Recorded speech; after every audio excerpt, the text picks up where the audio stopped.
Welcome to the Clyde FC Podcast, brought to you by A State of Mind, and live here once again from, I would say, a sunny Broadwood, but at the Lion it's cold, wet and dreek, as it always is down at Broadwood. As we look back on what was a far more positive week of weekend of football action for the Billy Wee, joining me this evening, I am delighted to be joined with the Right Honourable John Boyce. Boyce, how are you doing, sir? Not too bad, Paul. Good to be back and looking forward to a big game against Falkirk tomorrow. Yeah, absolutely. Hopefully another positive result to come. And would be nice. I don't really have an intro for our other guest. It's just a wife. Lynn, how you doing? Much changed since I left the house half an hour ago? Not at all. Apart from a rogue fly in the living room, not much has changed. I can sort that later. So yeah, we will be looking ahead to tomorrow's visit to the Falkirk Stadium, and obviously the challenges that will come with. Falkirk, again, one of the title's favourites this season. They'll be very much looking to right the wrongs of the previous two seasons where they have obviously fallen short. One team that didn't fall short was ourselves last weekend in a very dramatic 90 minutes, as it seems to be the case with Clyde Boyce. Overall, how were you feeling at 5 o'clock last Saturday even? Yeah, I mean, if this season continues on the way it is with last minute goals, I'm going to lose my hair by the end of the January transfer window. It's mental. But no, a great win. A poor first half. I don't think either team kind of wanted to lose it really. But an excellent second. Two great goals, clever decisions in possession from us, which was good to see. A much better mentality going forward when we, conceded that equaliser. We got right back at them and got the goods. So, yeah, a great win against a fancy Dalawa, and yeah, absolutely buzzing to get the 3 points. Yeah, so same goes for yourself, Lynn. Obviously, we discussed it at great length on the way home, but overall, when you look back, it was a much needed 3 points. 100%. I have to admit, I was quite nervous going into it after the result at Broomhill. Not quite sure what we're kind of going to be seeing on the park. Obviously, a lot of changes kind of afoot, like as a result of that result. But then, I don't know whether that result seemed to just give people the good kick up the backside that might have been needed, but it was just night and day in comparison to that the Wednesday night. Can I agree? First half not fantastic, but not bad either. Kind of similar to how we were, as you said, against Montrose. Not much to kind of differentiate between the sides, but we did. I did feel we kind of we did a bit more with our possession. Just couldn't again create any clear-cut chances, as seems to be the way this season at the moment, until the second half, and I thought we were just like sublime second half. And obviously I know you'll touch on it, but that I haven't stopped watching that winning goal. Absolutely sublime from the GOAT himself. So yeah, it was an amazing feeling to walk out of there at 4:45 feeling just pure sheer happiness and relief at having got 3 points on the board. Yeah, the comments are already rolling in. We've got a couple of our newer viewers, Red Scotland and Donny Boy, who Paul from State of Mind will be more familiar with from the Celtic podcast. Good evening and thanks for joining us, gents. Donny's got a wee word of advice for you, boys. Saying embrace the baldness, bud. If you do lose your hair, it's difficult at first, but once you go over it, it's quite refreshing being bald. So there you go. To be fair, I did shave it in lockdown and I looked hideous, so I've grown a moustache instead. How about that? Thank God you're saying. Kyle Hamilton as well got the monkey off her back with the first win. I think we can kick on now. And yeah, this result doesn't count for much if it's not continued on. Now the next few games are going to be really, really tough, Lynn. Starting tomorrow, but we've got to take the positives. There was a lot of negatives in the first couple of games and obviously from the group stage of the Premier Sports Cup. But when there are positives, you've got to take them and build on them. Absolutely. I think I hope now that we've managed to get the first 3 points on the board and it having been a really good performance from everybody, that it might just kind of give us that bit of confidence now that things are, starting to work. And I almost think as well, we always seem to take a bit of confidence going into the bigger games, but the ones against the bigger teams, we seem to do better anyway. So I think we always look really up for it. It's almost been kind of ones against, like, say, our peterheads and all that we seem to more struggle with. So yeah, I really think obviously the boys will be up for it after last Saturday. It should obviously be up for every game, but I really think that will hopefully have given us some confidence going into tomorrow. And I'm hoping for better things. Yeah, I think one of the big things for me was the early results. There didn't seem to be much resilience. As soon as we got a goal down, the heads just went down, and it wasn't great. And I think we all agreed it was still pre-season, so there was time to fix it. But do you guys think that this could be the start of a good positive mentality shift for the boys? Obviously, it's only one game in, but the foundations are there. You take the good with the bad and you move forward with it. Yeah, I think you have to. Yeah, I think you have to, Boise. As we said, we were very critical last week, and the criticism was merited. I don't think anyone of the squad, anyone of the backroom staff, or anyone involved with Clyde that's either putting the team out in the park or sitting watching it from the stand, will have really felt like anything that what we saw was what we come to expect from a Clyde team. So as you say, that resilience. I think something that Mark Stewart's just came up here, and it's a very good point. The first goal in this league this year is going to be crucial. Now, to emphasise that point, and maybe just to tie it in with the resilience factor, we've only taken the lead twice in competitive games this season, and we've won them both. Yeah. So, just to highlight Mark's point there, it is so crucial. And when you're going to teams like, especially your Falkirks and the far more fancied teams in the league, you're going to have to be stuffy. And I think that's why we're kind of maybe seeing the first half that we saw at Montrose and obviously against Alloa, just a wee bit more tentative. And as you said, Lynn, we used the ball a wee bit better, but without really being kind of overly incisive. There wasn't much in the way of clear-cut chances. I think in my notes I had the wee kind of maze up from Goody in from the right, and it was a fairly tame shot down the throat of Davy Hutton. Was that to myself? Sorry, I should really pay attention. Yeah, Goody as well kind of seems to have almost like taken a wee bit to get going this season. So to kind of see him kind of making some of the decent... I didn't even think, for him having, say, got man of the match on Saturday, right, I actually think he's had, I think it's because we're so used to him playing, and he's had amazing games for us, like, obviously, over the years, that I didn't think Saturday was one of his best, despite the sublime goal that he scored. But yeah, it just some of the runs he was making, and even some of the crosses he was getting in from Ross Cunningham, I think certainly helped almost kind of give him that confidence as well, like of getting off the mark and kind of scoring in the league. Well, I know he scored in the league already, but you just almost kind of scoring from open play kind of thing, just giving him that boost to hopefully kick on and get some against Falkirk tomorrow. Yeah, it's an interesting point because I didn't think Goodwillie was our best player on Saturday. He's came up with the 2 goals. I'll go on to what I think about his goal later.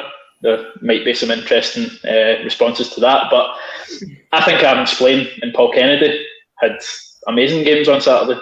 The former particularly, he's going to be up there at the end of the season as player of the year for us, a proper candidate. Mark my words, that's going to happen. He just People looks the part. As well, don't worry. What's that? People will want No, you know me. I put myself out there. He looks the part. He's played fantastic for us. He's been one of the standouts. A shining light in the dark times, if you can call that, in 3 games. Sometimes we like to go ultra dark with these things. But no, listen. Moving on to that first half, I said it earlier. I think both teams were afraid to lose the game. I think Ferguson set up Alloa with a lot of changes again in a weird 3-4-3 formation. It was just odd. And I think they they were really indecisive in their play, and I think we picked up on that, and we get a bit of confidence from that. It didn't click in the first half, obviously, but in the second half, we just came out and, you know, we really attacked them. And I thought, I don't know about you guys, but they were really wasteful with their set pieces. They maybe had like 5 or 6 in the first half that they did absolutely nothing with. And that was concerning for us because we were giving away silly free kicks at the edge of the box, which other teams may have punished us for. It's been a wee bit of an Achilles heel, I think, even last year, giving away some kind of silly, needless free kicks around the box. And in particular, where, if you look at Dumbarton games, for instance, they punished us in particular with that type of kind of element of the game, the set pieces. So it's maybe just something we need to be a wee bit wiser of. However, we did get, I wouldn't say we had a massive amount of luck. I think it was that they were very wasteful.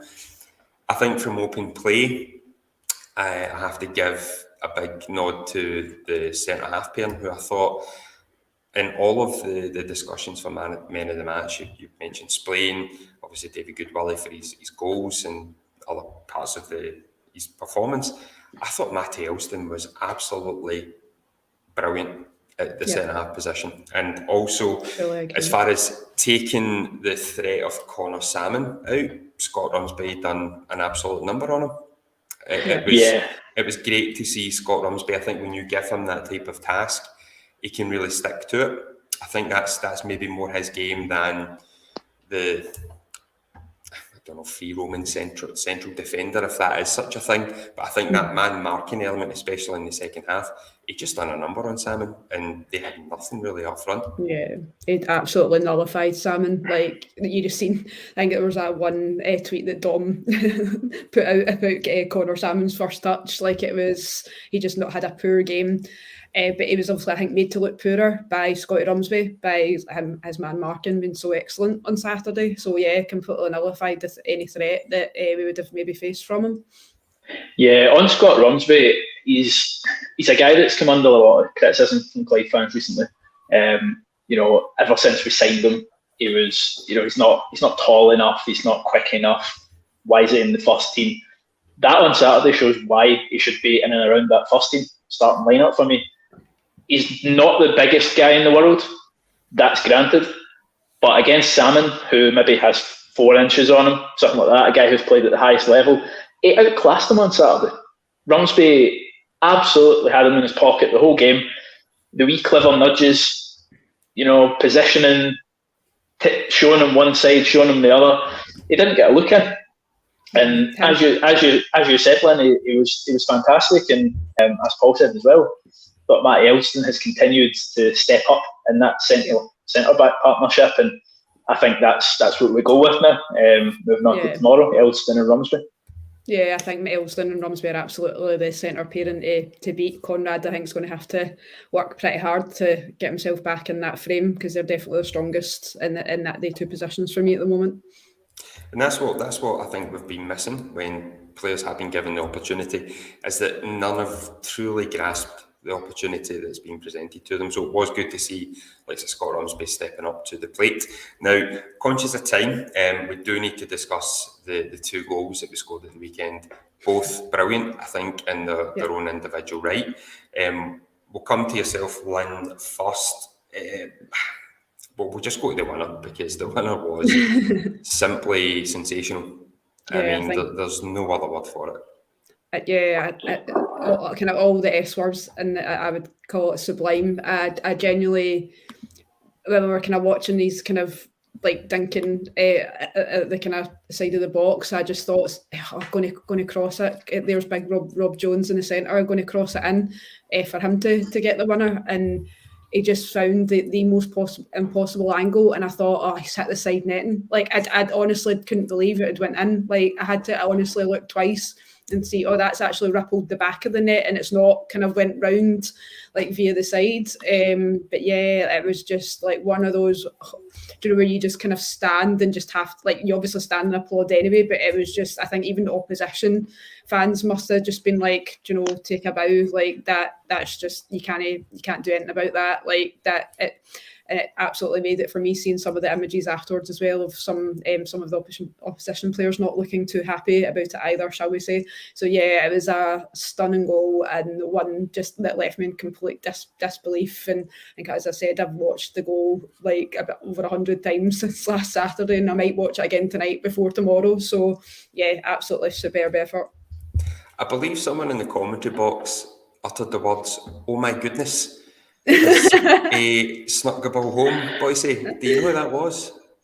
I believe it was one of the Johns, Paul. No, listen, I can't believe you want to gloss over the first goal, to be honest. Goodwillie with that wizard of a back pass, like with his back, physically. But no, I think both goals had kind of similarities. Mitch was much improved on Saturday, I thought. His kicking against Montrose was questionable, shall we say.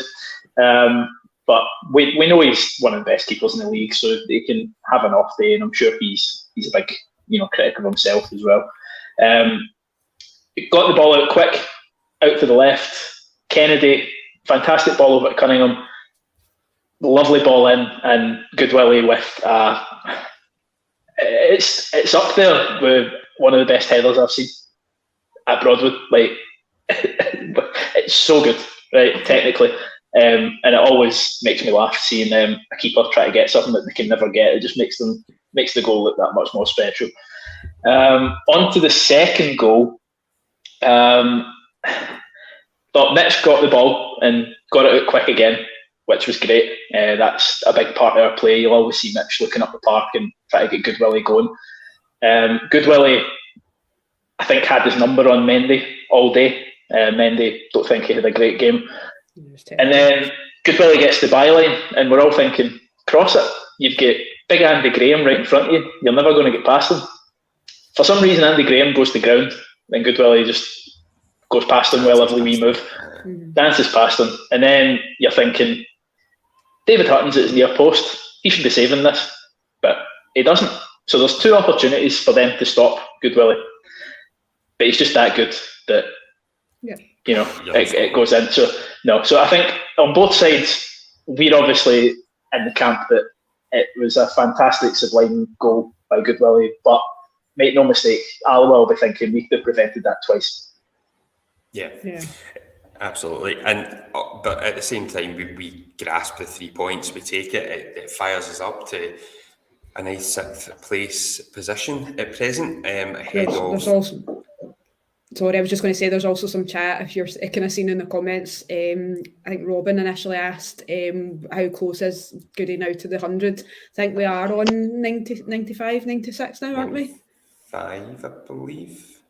Yeah, so either 4 or 5 to go, basically. And hope get them up tomorrow. Exactly, if they come tomorrow, happy days. Now, we do have a guest waiting in the wings, so my lights have just went out. 2 seconds, folks. Welcome on yourselves. Oh dear. Unbelievable. But completely live, eh? I know, but no, you had mentioned, Glenn, about Connor Salmon not having a great game. I thought maybe he assisted the Clyde goal in a way with that swing and a miss. Yes. That's me just putting all 50 pence in the meter, guys. I'm back. Good, we're running. The joys of filming from a location you don't normally use. We do have our guest waiting in the wings, but just quickly, I just wanted to call out one of the comments from Ross Gray. Thanks for joining us, Ross.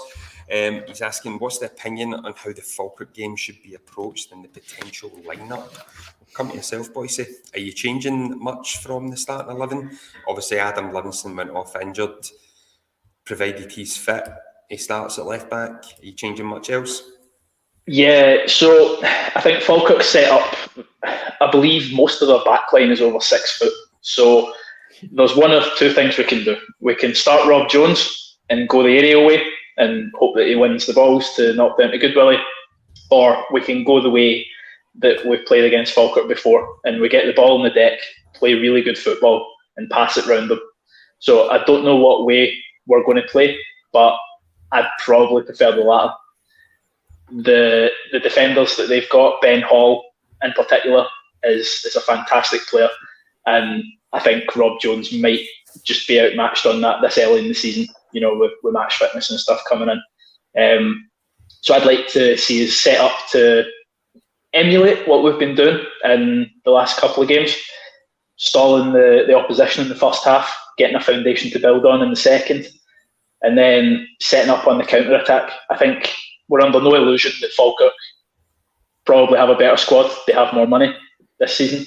So we are the underdogs, I believe, and gamble responsibly, folks. We're 5-1 to win the game.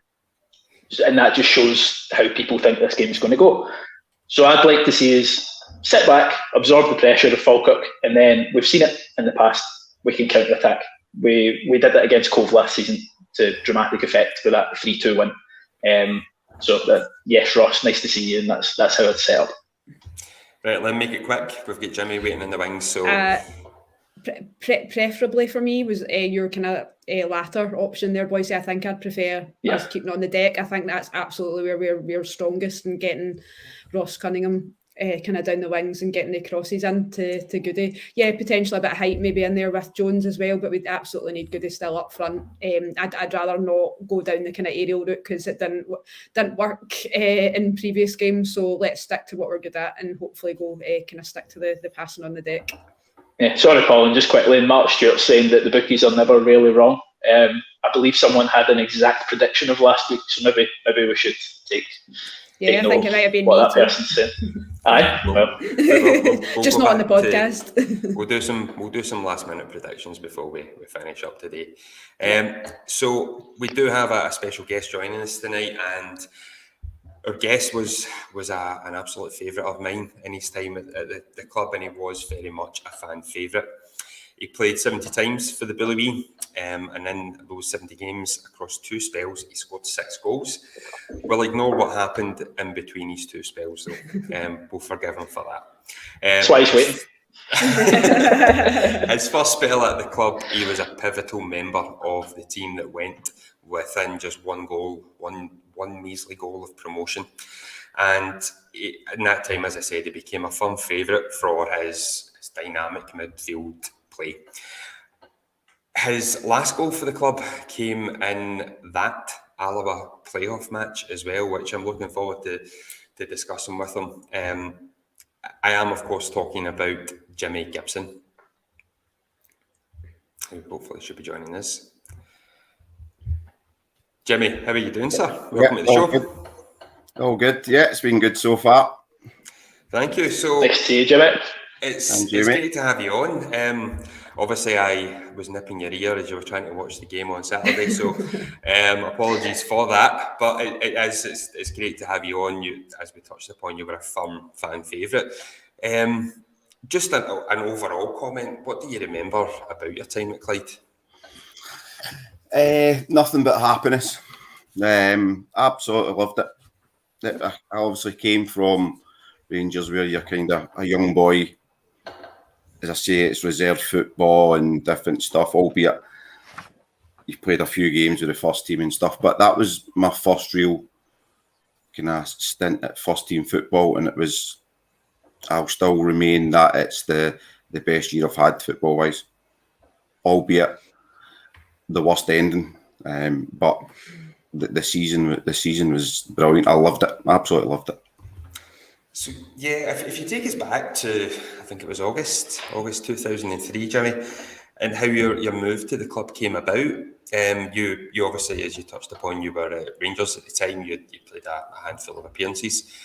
Am I right in saying that there was some interest south of the border, and I believe it was Aberdeen were possibly interested in you too?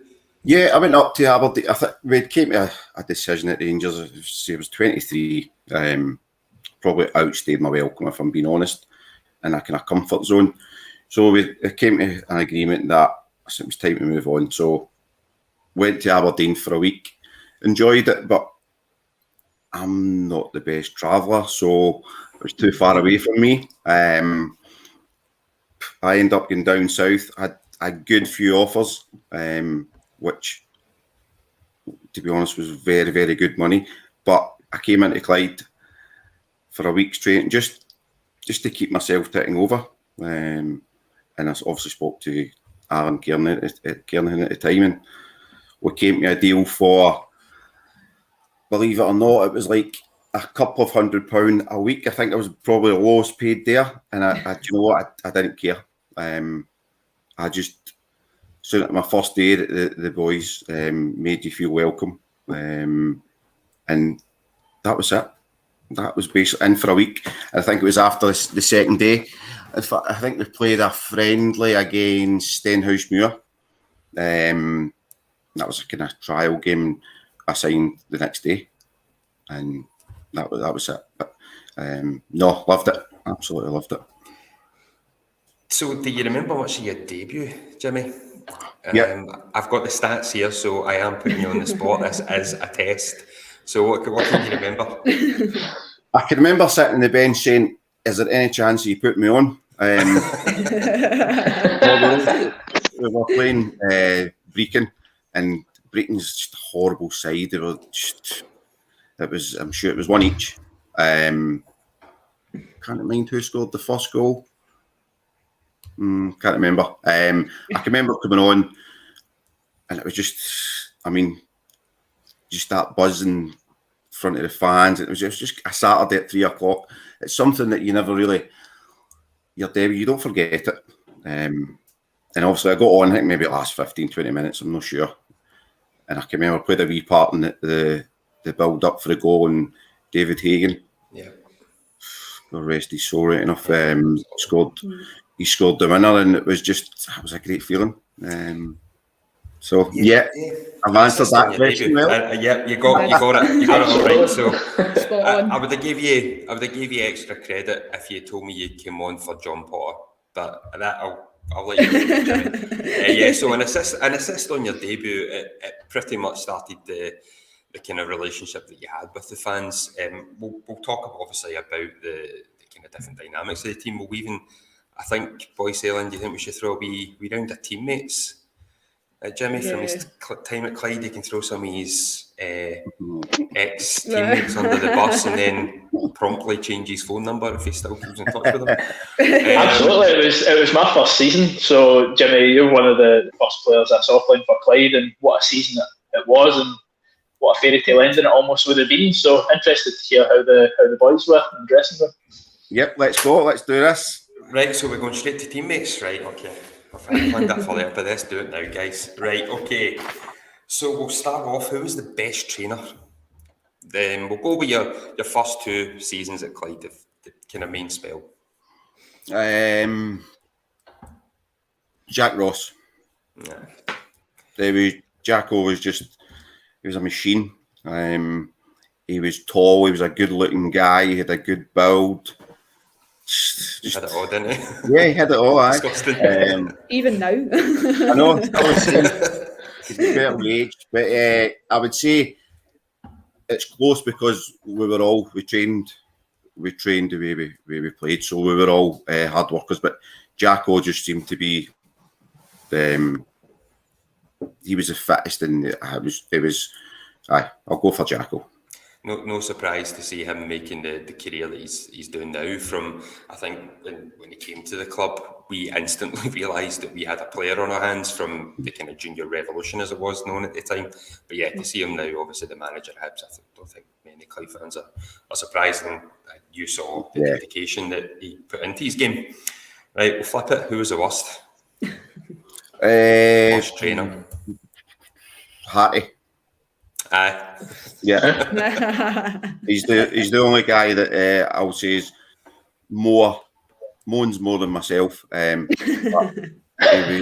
He was just, his face was always chatting him. It was morning. He was just always in a huff. So 1,000,000% Harry. Right, I've got a funny feeling I'll know the next one. The most skillful from your time at Clyde.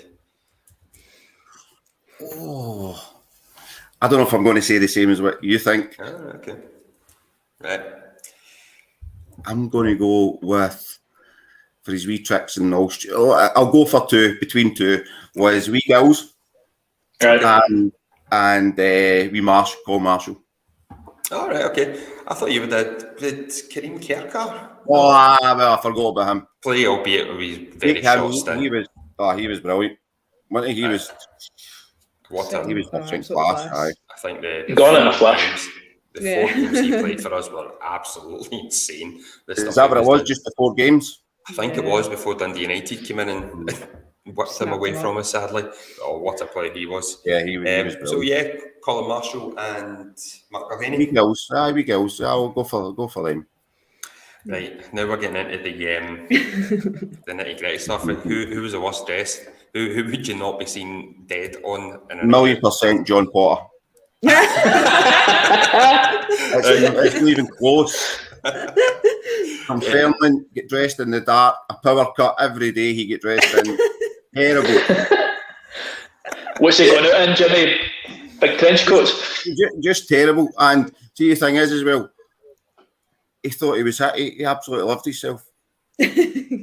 And just honestly, you could dress him up in a Versace £1,000 suit and he still wouldn't look good. Quite the quote. That is a damning statement on John. Yeah. Right, worst taste in music. Who when they put their tunes on, did you wanted their contract ripped up? Oh, I think Bryn was into a bit of kind of R&B and kind of stuff like that. That's not really, that wasn't for me. Gunts, he liked a wee bit of George Michael and stuff like that. So I'm going to say Bryn. That the kind of R&B and stuff and hip hop. That's no. I'm kind of old school Kenny Rogers. I mean, I think if anyone was still rocking a perm in the late 90s, I think their taste can be questioned. So hopefully Bryn isn't watching, because we hope to get him on at a future show. The most intelligent, who defied the football stereotype? Ooh. You're not allowed to say yourself.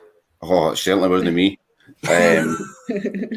Again, Jacko, I think he had a degree in an accountancy, I'm sure it was, Jacko. He was at, I think Jack was at Dundee as a boy, and I think whatever happened, he got released and stuff, and I'm sure his parents owned a hotel, but I'm sure Jacko had some sort of degree in an accountant. So again, he's just got everything, isn't he? He's just... So I'm going to say Jacko, because to be honest, we weren't blessed with a lot of brains in that squad. I'm not going to lie. I hope Paddy was watching. He's a big boy. Right, we'll flip it. We've got 2 more. Least intelligent. Who was, out of what you were saying was a pretty low bar, who was the worst of the lot? Marsh was thick, Gills was thick. There's got to be Harty. Honestly, I could go right through the team.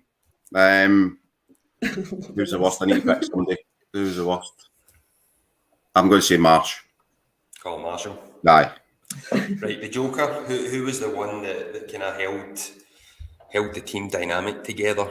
Kept there was a few of us.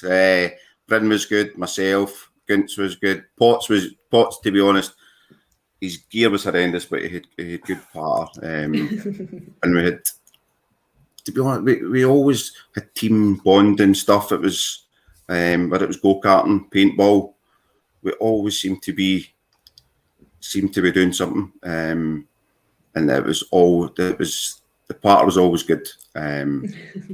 But I'll go for that. That was a good call. Big Marco was good, but even if his partner wasn't good, you're not telling him it's rubbish. So that's true. He's a big lad. Absolute unit. So he could just do what he wants.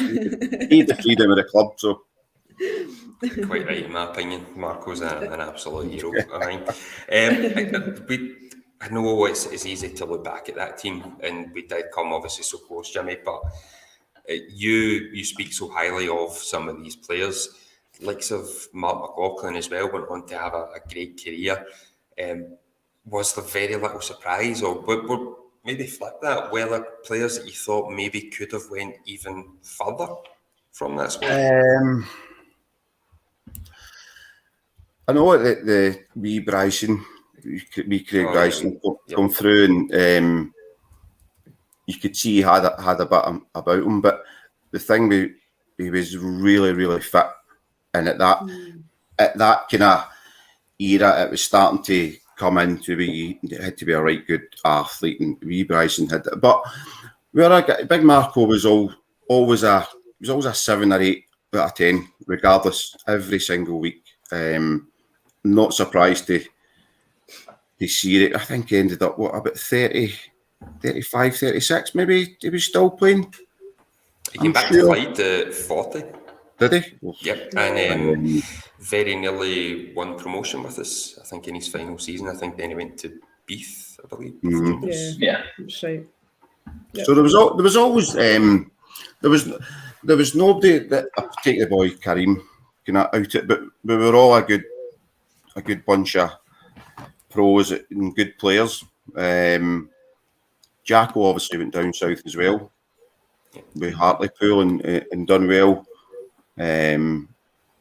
Guntz had a good, but no, I'm not surprised that anybody went on and done well for herself.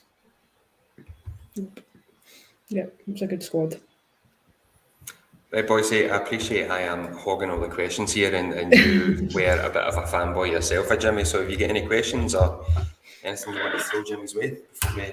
Yeah, absolutely. Just on that Alloa game, you know, the playoff.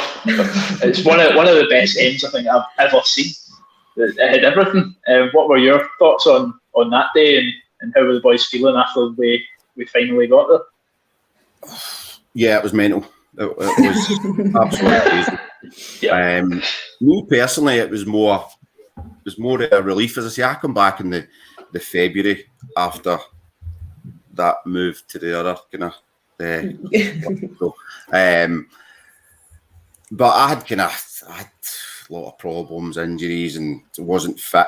So, but near the end, I'd got another injection in my pelvis again to try and just help the best I can. And I managed obviously the last few kind of games, but for me it was a relief because you don't want the club getting down. But you score early, you think, right, that makes it kind of 2 each overall. Then bang it. Next thing you know, you're down 2-1. You're like, here we go. And there was a few words at half time and a few let's say nearly some fisticuffs and throats and stuff. Listen, that happens, and that is what it is. If it needs to happen, it needs to happen. But thankfully, we went on, and it just, for me personally, it was just relief. The club obviously never got relegated, because it would have been horrible for not just the players, but obviously the staff and everybody. It affects everybody. So, but yeah, relief for me. And after a minute of the relief, we had a day out the next day planned. So it was. Did you score many from corner kicks? So there goes Alex again. 2 seconds, guys. So the other thing I was going to ask, when we go 3-1 down on the day, I specifically remember that own goal by Vestina. Just as a Clyde fan, probably one of the worst things I've seen.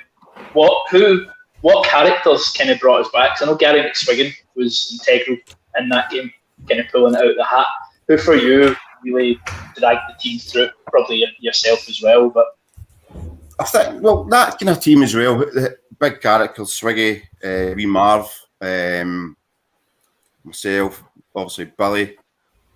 There was a good few boys there that had a bit about them. So at 3-1, you're thinking it's going to be tough, but we dug in, and you need to. You're going to have to show massive character in a game like that. I mean, you could have threw in the towel and says, that's it, it's done. But it's certainly no way I am the way I am, and the team there was a few good winners in that team, and thankfully, because if it wasn't, we wouldn't have come back for that. Yeah, I mean the drama that unfolded that afternoon. Lynn, I'll come to you. You've got a bone to pick with these boys. Yeah, I was. So on that day, I was 8.5 months pregnant with our oldest, our daughter Hannah, and I think the sheer drama of everything near set me into early labour. It was honestly like there were so many people about me that day who I obviously I'm quite not hot-headed, but like I get quite excited. Yeah, you're hot-headed, Lynn. You're hot-headed. Unanimous. Pregnancy hormones like kicked that into another gear, and then just all that drama like on the pitch to then obviously kind of managing to stay up. Yeah, there was a few people around me that day that kept like, is she all right? Like, we're not going to set off labour, are we? Like, you need to watch her. And I did. I think I went home that night and I remember just having like, really quite severe Braxton Hicks going on. And I was like, oh no, this might have actually, forget about your pineapple and curries and all that and the long walks. that Clyde one has done it for me. So we can Jimmy, you were nearly turning into a midwife full time that day. Yeah, exactly. You could have been at midwifery that night at the hospital. So, did you score many headers in your time, Jimmy? Was it a header you scored at the start of that game? Yeah. The thing about it, I think it was maybe 5-10 minutes before it. I missed the header and I hit the bar with it. That's right. I remember that. Yeah. I've always been, believe it or not, for the height of me, but I've always been really good in the air. So, but you're looking at me and thinking, I don't need to pick him up. He's not going to win anything. So, Masty was on the corners. I says, miss everybody at the front. I says, I'll run round the back and we'll see what happens. And it worked. But I was still surprised right enough that I scored. Boise, you mentioned one of Jimmy's goals, I think, before we started the show tonight.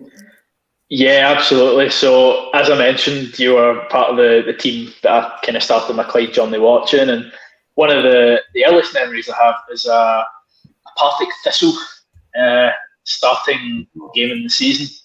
Do you want to talk us through that goal and maybe glance over the red card? Yeah, I can remember it.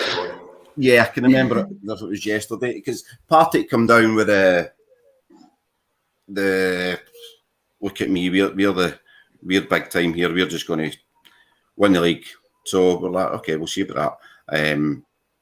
Obviously a derby, but I think did they score? How did it go? Did they score first? No, did we went 2-0 up? Yeah, I believe so. I think Harty scored. Did he score the first? I can't remember, but I can remember it was like I think Harty was down the wing, crossed it in, and it's a kind of slide in, kind of tap in kind of thing. But great feeling. As I say, it was a derby. Partick have been relegated 2 years in a row, but a few of the boys, I think Brennan that had news that the boy Lee Hines played with Clyde as well. I think they were still friendly, and a few other boys, and it was, listen, we're just going to turn up. We're going to be, it's going to be a walkover. So that gave a wee bit of fire to the game, and as I say, it was good. It was good to kind of put them in their place. The red card, it was 2 bookings, wasn't it? Yeah, 2 bookings, but I can't really remember the bookings, to be honest. you get them in derbies, don't you? It's the passion of it. There's a good video on YouTube actually. I think it's a Partick Thistle documentary, but it's inside their changing room during that game, and it's for Clyde fans. It's a good one to watch. I'll maybe look that up. But no, as I said, they thought that. Let's be honest, they had a massive. I think they at one point had about 30 players, and they had some right good players, but they've come down with that attitude as we're just going to. They obviously get relegated for the Premier League. They get relegated that season as well, and that was just down to their mentality of this is just going to be a doddle for us. So, and everybody knows that the Championships it's a hard league. Yeah. Graham Murray. Sorry, Lynn. No, you're fine. Graham Murray is just saying in the comments that apparently they said we're going to do an Arsenal.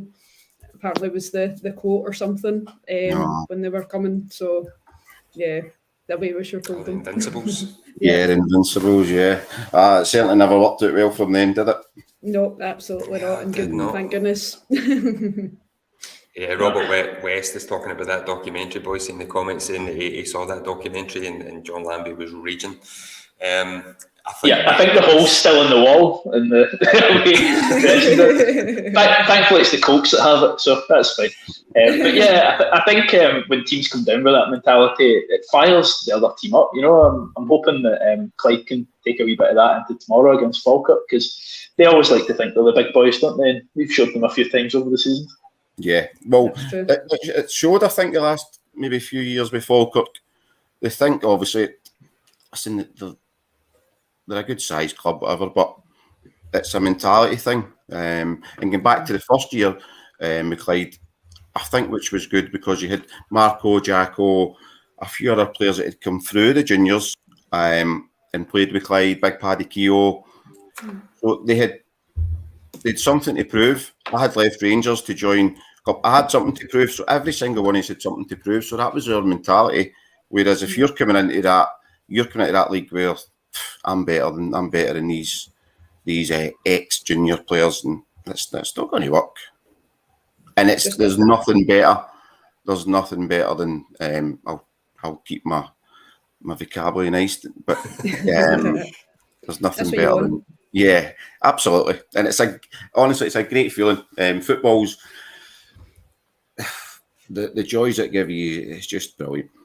Yeah, just underestimate that team though at your peril. Do you know and that's exactly what they did with you guys. Yeah. So, and plus we also had you in the stand, so we knew if there was any trouble that you were available. The players still know that today, Jimmy. It's quieter now, Jimmy. So I hear it more.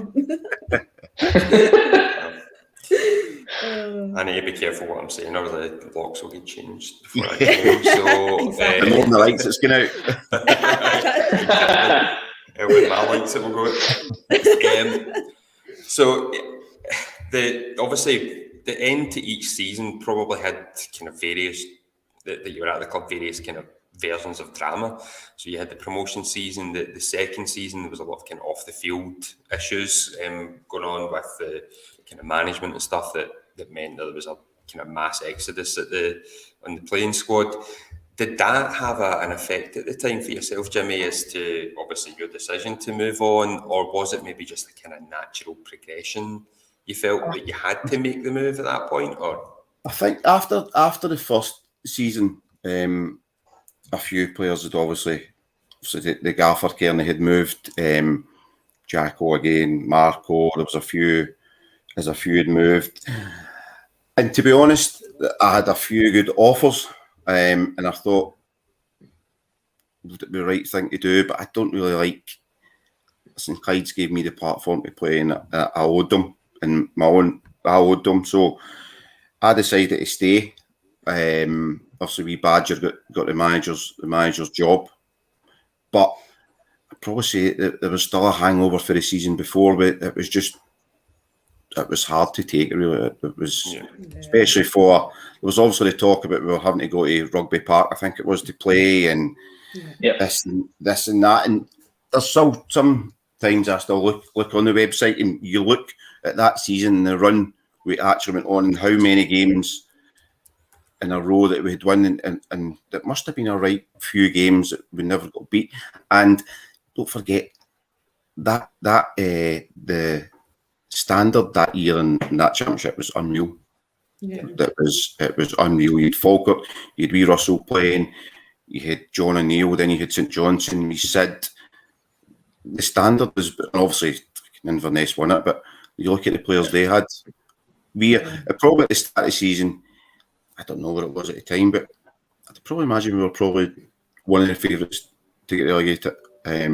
So to come so close, the second last game, and in front of you, obviously all the fans had turned out and stuff. Obviously it wasn't meant to be, but that played a big part, I think, at the start of the season, and there was so many changes, and it's hard as a player going for wee Badger to listen, guys, you need to call me gaffer. I know it sounds a bit silly, but it's hard to adjust to different things, and There's teams coming in, it's playing with your mind. I decided to stay. I wouldn't say I had the best of season, I'll be honest. But again, we punched above our weight that season as well. And I think it was second or third, I think we finished or something. So only we would have finished second if it wasn't for goal difference, I think. I think we've level on points with St Johnstone, who I think went up the following year.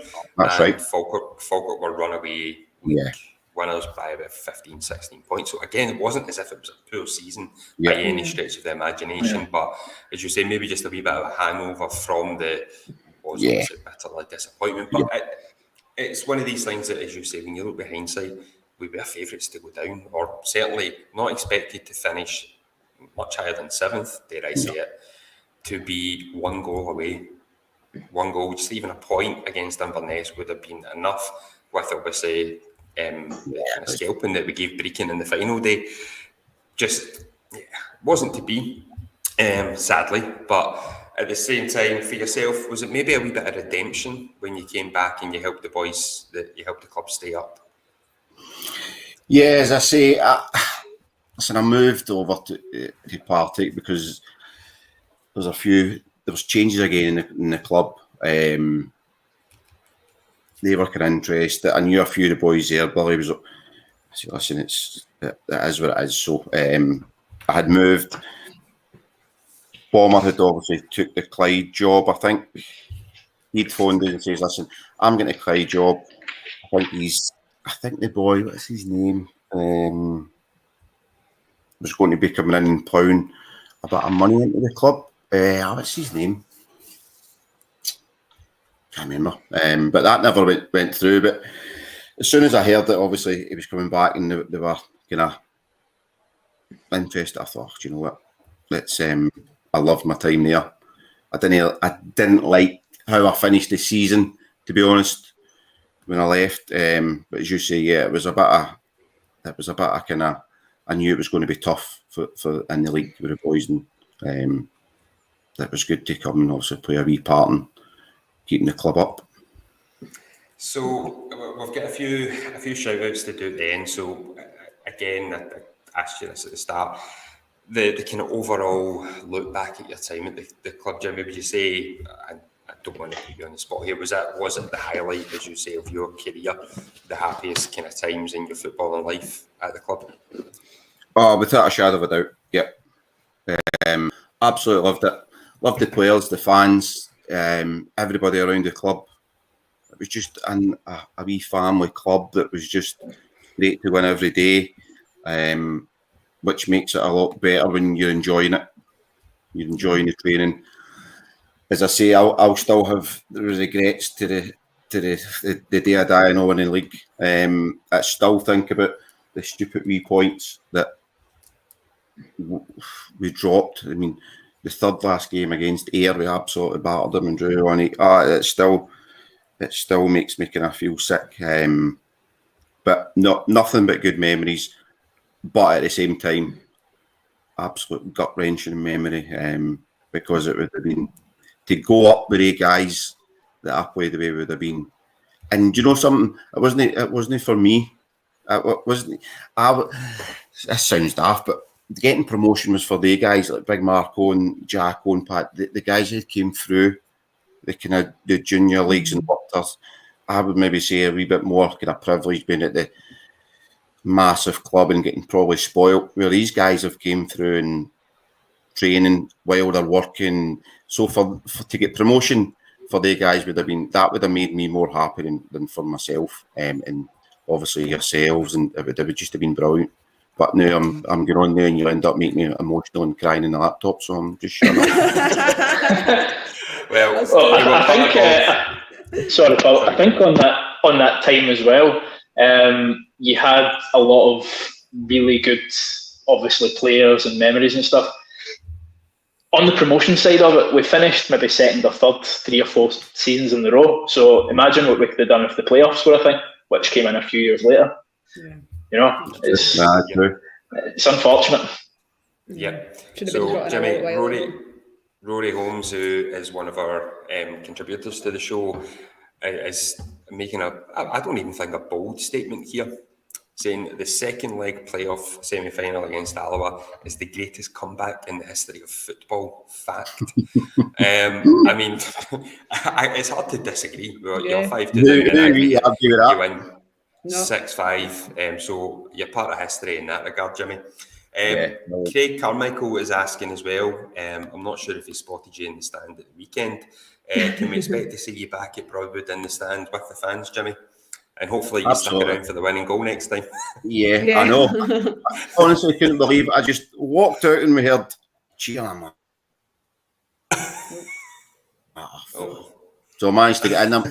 It was weird because I'm standing there. The players are obviously celebrating. I'm waiting like a replay. I'm like, let me see this. So I had to come home and stick it in YouTube to see the goal. But no, listen, I really enjoyed it. I'll definitely be back. As I say, it's 15 minutes from Hamilton, so yeah, a million % I'll be back. And Robert West has a good comment as well. Jimmy, fancy joining me on commentary one week? Absolutely. Yep. Big Paddy's Let's get it done. It was absolutely class as well, so definitely get your Big Paddy said that. I'm just surprised that all the listeners never fell asleep listening to him, but listen, fair play. Well, if they can watch us, we can make out. Yeah, they're still here. Yeah. So, just a couple of shout outs just before we wrap up. 1877 rewards, they can still be purchased in the different levels that are attached to them. The first monthly rewards draw is due soon. You would need to be signed up by the 28th of August. The first monthly prize draw is an absolute belter of a prize. It is a signed top by the GOAT, David Goodwillie. So if you're not in it, you don't win it. It's as simple as that. So that's from every single level. So from £10 per month right up to the platinum at £50 per month. Your £10 per month one as well, just as a reminder, does get you access to the Area Lounge. And if you bring a pal, that essentially means you're getting in for half price for your 2 games per month. Boycey, do you want to do the wee announcement for the Cumbernauld FM link up?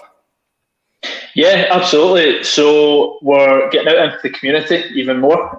We've struck a partnership with Cumbernauld FM, who will be getting, as part of their Saturday football show, live updates from the Clyde games, home and away. So they'll be getting pre-halftime and post-match updates. So that's a really good venture from the club and look forward to being part of it. Just on the comments, Paul, I've noticed a few coming in for Jimmy on a particular game. It was the Clyde 4, Partick Thistle 0. Jimmy, your thoughts on that day? Well, being a Clyde fan, I thought I would obviously want Clyde to win, so that's... You had a hand in the first goal, Jimmy, did you not? Did you not clatter into Rob Harris for the free kick, I think? Probably. I think you might have been involved in one of the free kicks, I think. Yeah, goal, so another one I gave we'll give you an assist. We'll give you an assist on that one. Just quickly on the Cumbernauld FM thing, so you can listen to the programme online. Oh, crying out loud, there's a light's going again. I'm just going with it. I can't actually read, so I'm going to need to do this. Online or on the radio, and it's 106.8 FM. The Saturday Sports Show, which Boycey touched upon, is live between 3 p.m. and 6 p.m. every Saturday. And last but not least, the news last night, the breaking news in Club Matters is that obviously we do have a new chairman. We have confirmation that we will be having an interview with the new chairman, Gordon Thompson, some point in the following week. Now, for anyone looking to ask a question, we're not quite sure if it's going to be live or recorded. For anyone that does want to ask Gordon a question, if you would like to send an email to something that I've just quickly made up before the show tonight, Clyde FC Podcast at gmail.com. Ahead of it, now we will put something on the official website, so there's wider coverage, because this is a really good chance to get your questions across, any fears or anything else, suggestions or otherwise, to our new chairman. I think it's a great opportunity for the fans and the board to get some views across. And let's see what Gordon can do for the club going forward. So there's been so many questions and concerns on social media. So, and I would encourage you all to definitely get involved, because this is your opportunity. As Paul said, there's no point in just sitting and saying things. You've got to hear for the man himself. So please get involved. Yeah. Thankfully, I'm getting told you can still see me in the comments, and it's not in the darkness. Unfortunately, yes, Paul. Yes. Upon you in your dreams. Listen, Jimmy, it's been absolutely fantastic catching up with you. It's been just great to listen to the joy that talking back on Clyde still brings to you. Obviously, with the caveat of you kicking yourself over the promotion stuff, but I think from what you can see with the fans still very much consider you a fan favourite. Do you just have one last wee quick message for the Billericay faithful just before we wrap up? No, listen, I just thank them for obviously the support in the time there. You've got the hardcore fans, and I said it's no easy coming every week in, week out to support the money these days and different things, but they seem to always be there. So no, I'll always have a fond memory of them. The Billericay faithful and the song. So no, listen, just thank them for the support, and obviously for you guys for giving us a chance to kind of speak on this. I appreciate it. It's been great. Well, and absolutely been great. The fans can look forward to hearing your match analysis in the live stream. So, Boise will be in touch. Boise will be in touch. So we will be back, usual time next week, 7 p.m. I might bring my own lighting if I'm down here again, because I'm not going through this. Paul, we've got an official email now. You've got to get some lights, mate. Come on. It's amateur over here, it really is. Listen, until next week, everyone, thanks for watching, thanks for getting involved, and come on to Billericay. Clyde.